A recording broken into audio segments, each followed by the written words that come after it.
네, 통일하지 말자 임종석 전 대통령 비서실장의 이 발언으로요 정치권이 발칵 뒤집혔습니다.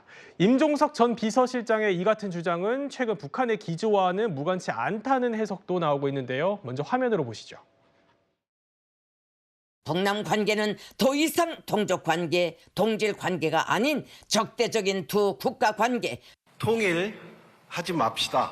그냥 따로 함께 살면서 서로 존중하고 서로 돕고 같이 행복하면 좋지 않을까요? 객관적 현실을 받아들이고 두 개의 국가를 수용합시다. 우선 이제 제가 할 얘기는 충분히 했고 제 전문이 이제 다 있고 제가 하고자 하는 진의도 거기 들어있으니까 거기에 대해서 이제 많은 뭐 또 비판하실 분들도 있을 것이고 또 토론의 계기도 될 거고 많은 좀 건강한 토론이 일어나기를 저는 바라는 거니까요. 네, 이종우 평론가님, 임종석 전 실장은 사실 뭐 정치권 입문 전부터 통일을 외쳤던 인물로 알려졌는데, 근데 갑자기 이게 입장을 바꾼 거다 이렇게 볼 수 있는 건가요? 어떻습니까? 그렇죠. 지금 사실 좀 충격적이죠. 왜냐하면 임종석 전 비서실장의 사실상 어떤 뭐랄까요 아우라 상징이 바로 통일운동이거든요. 그렇죠. 그러니까 예. 이 정치권에 입문한 것도 임종석 실장이 한양대 총학생회장이자 전대협 의장으로서 통일운동의 하나의 어떤 상징처럼 이렇게 자리매김했기 때문에 그런 것들이 하나의 어떤 뭐 계기가 되고 해서 정치권에 입문했고 또 정치권 이후의 활동을 보더라도 사실상 지금까지도 통일과 관련된 그런 부분, 그러니까 북한과 관련된 광고와 관련된 부분을 지금 몸담고 있고 하니까 통일의 하나의 그 삶 자체가 통일이다라고 이렇게 좀 과장되게 포장을 할 수도 있을 사람이 지금 네. 또 한 가지가 의문이 뭐냐면 이거예요. 의문이라기보단 이 정당 자체, 민주당의 뿌리가 뭡니까? 김대중 전 대통령이 굉장히 큰 어떤 상징으로 또 자리매김한 정당 아닙니까? 근데 김대중 대통령 그러면 사실 평화론이에요. 평화 공존 그리고 평화 교류, 평화 통일 이것이 3대 모토로서 이 정당이 굉장히 깊은 뿌리거든요. 그런데 그것 자체를 갑자기 부정하겠다, 하지 맙시다라는 아주 도발적인 그런 그 표현으로 시작을 하거든요. 그렇기 때문에 일부에서는 이렇게 지금 사실 또 의혹을 제기하는 거예요. 하나의 담론이 완성이 되려면 과정이 있어야 되잖아요. 운동권 내에서도 사실 통일운동 내에서도 이런 부분에서 이러이러한 어떤 뭐 논쟁이 있고 그래서 나온 것이 아니라 갑작스럽게 툭 던진 건 네. 북한의 김정은 지금 위원장이 바로 두 번에 걸쳐서 적대적 국가론을 이 국가론을 지금 표명했습니다. 북한도 지금 혼란이에요. 김정은 위원장이 그렇게 얘기했다고 하는데 내부의 언론들이 이것을 해석을 안 해요. 보통 교실을 하면 바로 뭐 지금 조선중앙TV라든지 노동신문이라든지 이런 데서 막 해설로 뒷받침하거든요. 네. 그래서 그러니까 주민들로 하여금 교시가 이런 뜻이구나라고 학습하는 과정이 있는데 이 국가로는 두 번이나 얘기했는데도 해석이 뒤따르지 않아요. 언론에서 북한에서 이유는 뭡니까? 이게 아직 혼란스러운 거예요. 북한에서도. 그리고 이런 부분들이 굉장히 뭐랄까요? 그러니까 북한 주민도 바라봤을 때 김일성, 김정은 두 지금 그러니까 수령들의 지금 유운을 지금 파괴한 거거든요. 그 사람들의 유운이 바로 통일론인데 또 민족 동진론 이런 상황 속에서 똑같은 스텝, 그러니까 임종석 전 실장이 똑같은 스텝을 밟고 있다. 즉 혼란스러운 대한민국 내의 그 통일운동의 또 한 축의 그 내부에서의 지금 혼란스러운 북한이 이제 이 적대적 이국가론을 얘기한 이후부터 아직 맥을 못 잡고 있거든요. 그런데 지금 임종석 실장은 북한의 김정은의 노선, 그러니까 유은이 아니라 김일성과 김정일이 내쳐버리고 김정은의 노선을 따르겠다라는 뜻을 지금 안에 내부적으로 지금 촉발한 게 아니냐라는 물론 개인적인 판단입니다. 네. 라는 지금 의혹에 지금 쌓인 거죠. 최진모 교수님 좀 어떻게 들으셨습니까? 이종훈 평론가께서는 이제 북한의 이 적대적 국가론에 어떻게 보면 사실상 동조한 거다 이런 개인적인 의견을 주신 것 같은데 어떻게 좀 보십니까? 저는 그렇게는 생각하지 않아요. 물론 저는 이 국가론에서 동조하지 않습니다. 동의하지 않고요. 다만 임종석 전 실장이 얘기했던 게 그러면 북한의 김정은이 얘기하는 이국가론이나 그건 아니라고 생각해요. 그러니까 임종석 실장의 말을 제가 그냥 해석해 보면 네. 지금 상황이 남한과 북한이 이렇게 분리돼 있는 상태에서 국가를 이루고서 살아가고 있는데 이 상황에 통일하겠다고 예를 들면 지금 윤석열 정부는 뭐 말로는 표현 안 하지만 가능한 한 무력을 이용해서든 아니면 다른 방법으로 흡수통을 하는 방안들을 좀 생각하는 게 아닌가 하는 그런 생각이 들 정도이기 때문에 차라리 그냥 그러면 싸우지 말고 전쟁하지 말고 평화롭게 잘 살자 이런 의도로 얘기한 것 같아요. 네. 그러나 저는 아까도 말씀드렸습니다만 두 개의 국가를 하자는 건 저는 동의하지 않습니다. 우리가 헌법으로 지정하고 있는 통일에 대해서 저는 계속 추진해야 한다고 생각해요. 물론 평화롭게 두 나라가 예를 들면 남한이든 북한이든 싸우지 않고 전쟁하지 않으면 살아가는 것 자체는 동의하죠. 다만 최종적인 목표는 한반도가 통일이 돼서 하나의 국가를 만드는 거예요. 평화적 방법으로. 그런 상황에서 저는 동의하기 때문에 임종석 전 실장의 말에 동의하진 않지만 의도는 이게 무슨 뭐 김정은이 얘기했던 두 국가론과 동일한 개념에서 얘기했다. 저는 그렇게는 보지 않습니다.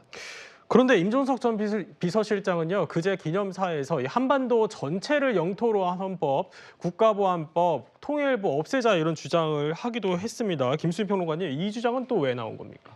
이게 뭐 특별한 주장은 아니라 이제 영토 조항 같은 경우는 국제법하고 충돌한다는 지적은 많이 있었죠. 왜냐하면 유엔에 네. 대한민국과 조선민주주의인민공화국이 동시에 가입을 하지 않았습니까? 그런 것들을 이제 이거 동의 여부를 떠나서 이런 주장은 예전부터 나왔던 것이고요. 국가보안법 폐지 같은 경우는 이제 북한이 반국가 단체로 규정이 되어 있는데 두 국가 체제가 되면은 이제 왜국이 되는 거죠. 그렇기 때문에 이제 필요가 없어지는 사실 뭐 내란이라든지 외환 이런 것들은 국가보안법이 아니라 형법으로도 처벌할 수 있는 간첩죄 마찬가지고요. 예, 그런 부분들이 있어서 이제 얘기를 하는 거고 통일부도 통일에 대해서는 이제 임종석 전 실장이 아주 헌법에 추상적으로만 남겨놓자라고 얘기를 했고 그래서 그러면 이제 통일부도 다른 방식으로 바꿔야 되는 거 아니냐. 사실 통일부에 대한 개편 방안은 이명박 정부 때도 나왔던 그런 얘기가 또 있는 것이죠. 그래서 이 방안 자체가 그렇게 특별한 것은 아니다. 동의를 하지 않을 수는 있어도 특별한 얘기는 아니다. 왜냐하면 한국의 60, 70%의 국민이 두 국가로 원자예요. 이걸 뒷받침하는 통계들은 올해도 조사가 실시돼서 나와 있습니다. 그러니까 그 국민 중에 한 명이다라고 임종석 전 실장은 볼 수 있는 것이고 네. 북한에서 두 국가론을 얘기하니까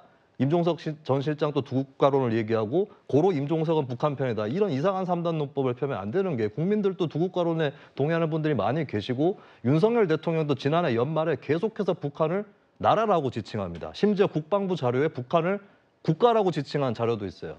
예, 윤석열 정부도 두 국가론까지 문턱까지 갔다가 온 정부예요. 이거는 국민들도 각자 고민을 할 수 있는 문제고 제 자신만 해도 이게 통일로 가야 될지 두 국가로 가야 될지 어떻게 해야 될지 이런 부분은 여전히 고민이 되는 문제입니다. 같이 고민을 하는 문제지 색깔론을 뒤집어 씌울 문제는 아니다. 이걸 좀 같이 말씀을 드립니다. 네, 김수민 평론가님께서 개인적인 의견을 주셨지만 정치권은 뜨겁습니다. 이 정치권에서는요, 특히 여권을 중심으로 북한 주장과 너무 닮은 거 아니냐 이런 비판이 나올 정도였는데요. 들어보시죠.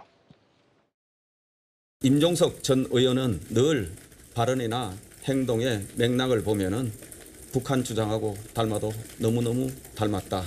김정은의 전위부대, 김정은 비위 맞추기, 장단 맞춰주기였다. 지금 더 명확하게 드러나고 있는 것이라는 생각이고. 최 교수님, 그런데 여당뿐 아니라 야당 인사들도 비판이 좀 나오고 있는 것 같습니다. 뭐 사고 쳤다, 성급한 발언이다 이런 우려의 목소리들이 나오고 있는 것 같습니다. 왜냐하면 지금 뭐 국민의힘 반응을 보면 알잖아요. 저렇게 공격당할 게 뻔한 일이에요. 사실은 두 국가론이 아까도 제가 말씀드렸습니다만 임종석 전 실장의 의도는 그게 아니었을 거라고 저는 봐요.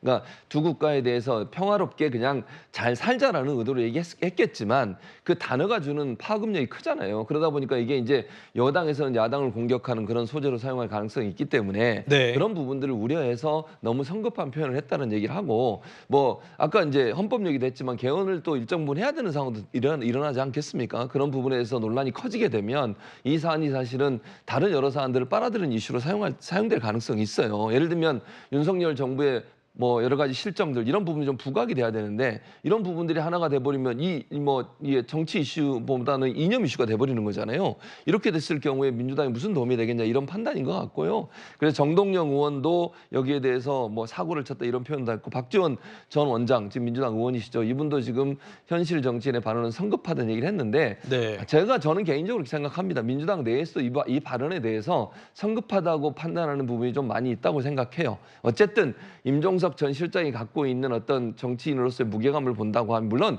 개인적으로 어떤 주장을 하는 건 충분히 할 수 있다고 봅니다. 그러나 그 발언이 가져올 수 있는 파장을 생각한다면 조금 정제된 언어를 사용했으면 좋지 않았겠나는 개인적인 생각이고요. 그런 점에서 아마 민주당에서도 이런 반응이 나오는 게 아닌가 이런 생각이 듭니다. 그렇군요.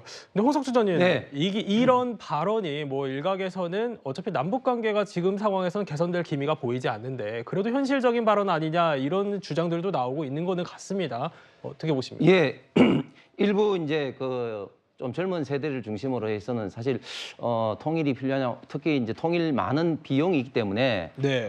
지금 이대로 잘 사는 게 중요하지 않느냐 이렇게 이야기하게 합니다. 그런데 참 충격적이고 놀라운 것은 임종석 그 실장 같은 경우는 우리가 지금도 기억이 생생하지만 89년도 임수경 당시에 이제 그 임수경 씨를 보내서 어떤 통일에 어떻게 보면 좀 촉진하는 그런 또 깜짝 어떤 쇼를 좀 하기도 만들 정도로 굉장히 통일에 어떻게 보면 가장 열심히 했던 사람이 그게 뭐 이념에 의해서 뭐 비판을 받고 안 받고 떠나서 그다음에 가장 최근에도 남북 경제문화협의회 가칭 뭐 경문협을 통해서 어떤 북한을 뭐 돕는다든지 이런 어떤 행동을 하신 분인데 갑자기 이런 식으로 통일을 하지 말자 이렇게 이야기를 하니까 많은 분들이 좀 놀랄 수밖에 없고 결국은 이게 최근에 김정은의 그 적대적 이국가론에 동조하는 것이 아닌가 이렇게 생각하는데 저는 통일이라는 것은 우리 대한민국이 절사 어렵더라도 민족적으로 할 수밖에 없는 그러니까 정말 그 실현 여부를 떠나서 끝까지 노력해야 되는 가치고 이것이 또한 어떤 동북을 떠나서 인류 평화에 굉장히 좀 중요한 어떤 그런 어떤 이슈인데 이것을 그냥 불쑥 통일하지 말자 이렇게 이야기를 던지는 것은 너무 무책임할 뿐만 아니라 근데 역사적으로 올라가면 좌파들은 보면은 너무 이제 북한 어떤 생각에 동조를 한다. 특히 또 남북 간의 관계에서는 대표적으로 유엔에서 친탁 반탁 어떤 그런 논의를 할 때 처음에는 반탁을 하다가 결국은 이제 북한의 어떤 동조에 따라서 당시에 남로당이 이제 친탁으로 돌아서기도 했는데 결국은 임종석 실장의 이국가론은 결국은 지금까지 많은 어떤 사람들이 비판해왔던 어떤 종북 내지는 북한을 어떻게 추종한다는 이런 어떤 비판에서 자유로울 수는 없을 것 같습니다. 네, 임종석 전 실장이 띄운 두 개의 국가론 파장 그리고 후폭풍 상황 살펴봤습니다.